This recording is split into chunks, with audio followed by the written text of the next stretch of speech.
Hello everyone. Today's my topic of presentation is from intertextuality to scholarly networks, the structuring function of citation. So in academic writing, we know that academic writing is intertextual. So by the use of citation or the citation functions as the key role to structure the academic writing. So my personal information, table of contents, and my research question is: how does citation function as a structuring mechanism that formalize intertextual relations within academic writing? And my hypothesis is citation functions as the formal mechanism through which intertextual relations are structured and integrated into a broader scholarly network. So, introduction. Academic writing does not exist in isolation.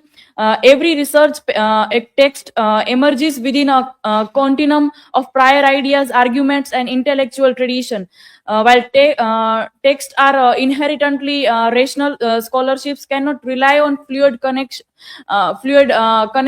alone. So it requires a structure, documentation, and visibility. So this presentation will examine that how citation function as the structuring mechanism through that formalizes textual relations within academic writing and integrates individual research text into broader scholarly networks. So, citation and definition and function. So, is Cambridge University a word or piece of writing taken from or written work? Citation is a formal reference to a source used within academic writing, and it establishes relation between claim and intellectual origin.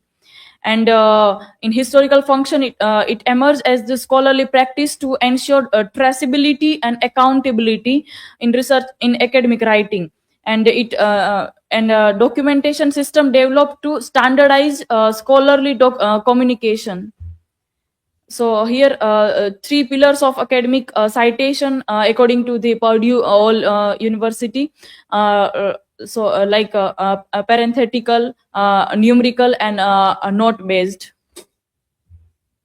So just overview of textuality. So it is a mosaic of quotation, and like it has elements of many ideas and prior discourse and talk. So it is a kind of a sea. So then according to Barthe, text is a tissue of citations drawn from cultural codes, and sources are often anonymous and or already read also. So core idea is no text exists independently, and meaning emerges through relation among text. So intertextuality describes textual ontology. And a structural crisis here, if we see that if every text is intertextual, then relations are infinite and rational by nature. And influence is often diffuse and anonymous, and no stable origin or hierarchy is guaranteed. And however, academic discourse requires traceability and coherence, accountability, and identifiable sources. So just by having a relational by nature, we cannot give the justice to the academic writing. It must have a traceability and coherence, accountability. And citation as a rhetorical intervention. So citation operates as a conscious intertextual strategy that shapes discourse production, and referring function persuasively, recruiting authority, and constructing intellectual alignment with the field.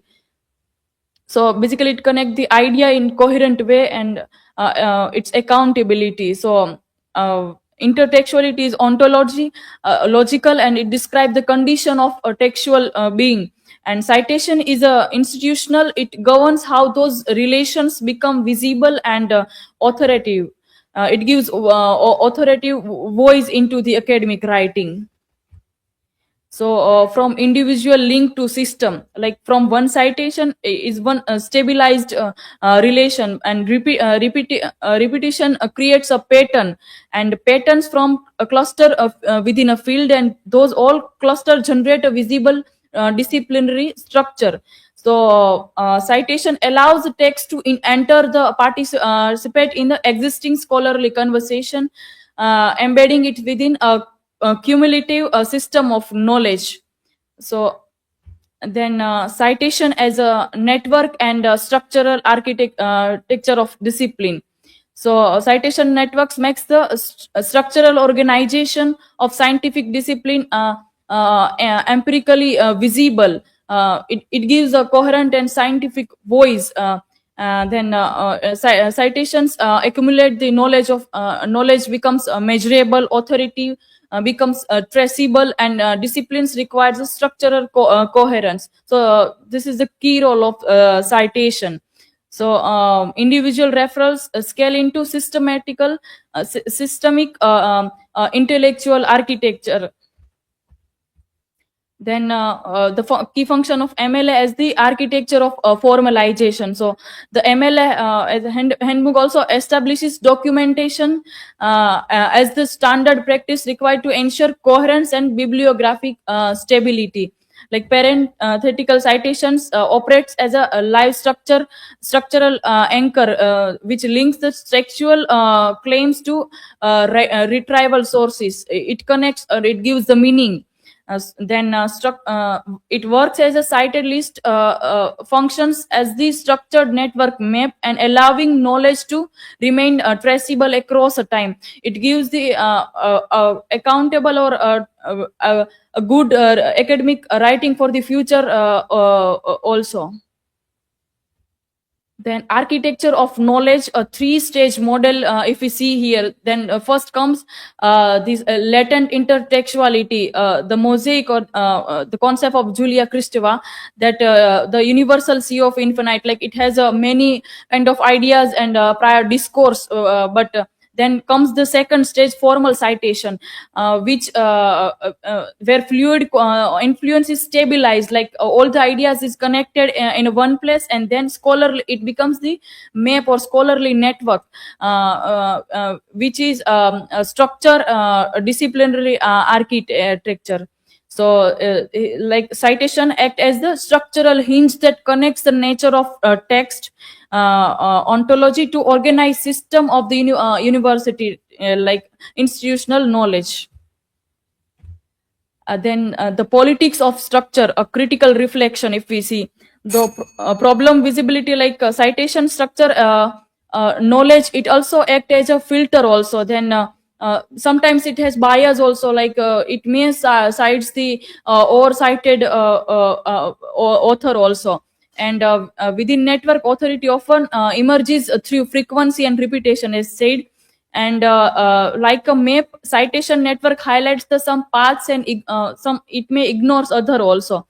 So what will be the balance insight is that citation is a kind of technology that makes knowledge possible, but we must remember that every structure inevitably shapes what we are allowed to see. And in conclusion, academic knowledge is built through a clear transformation, while intertextuality shows that all writing is a mosaic of existing idea. It is the act of citation that provides the structure, as scholars like D'Angelo and Gilbert argue that citation is the event that stabilizes these fluid ideas into formal links. So as these citations links accumulate, and they form a structure scholarly network through institutional tools such as the MLA handbook, diffuses textual influences are transformed into a stable and traceable map of academic knowledge. So, in by concluding, I believe that we do not only cite merely to acknowledge the past, but we cite to make acknowledge structurally possible for the future. Then my key learning is Intertextuality does not equal to, structure. Citation act as a structure mechanism, not a moral, just moral rule. And disciplines are built through citation networks and documentations as a intellectual infrastructure. Here are my references. Thank you. Now, if you have any question, feel free to ask.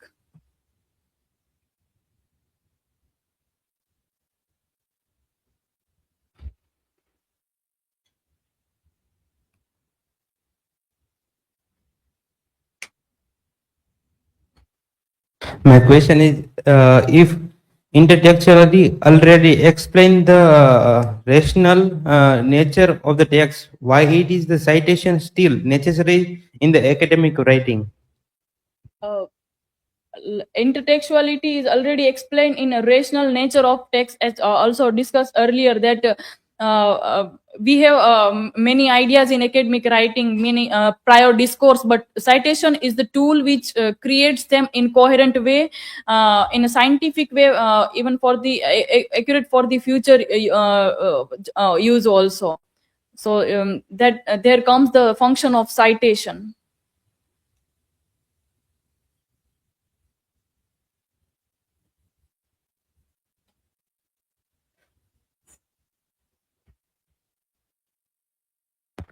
So, Trupti, my question is, if citation networks structure disciplines, can they also produce bias or unequal visibility within academia? Yes, sometimes it may create bias or unequal visibility. Like sometimes the oversighted author again the new researcher cite again them, so it may create a bias in citations also. But the balance view would be one should go into good research, and then one can go into the academic writing. Yes, so this was from my side. Thank you.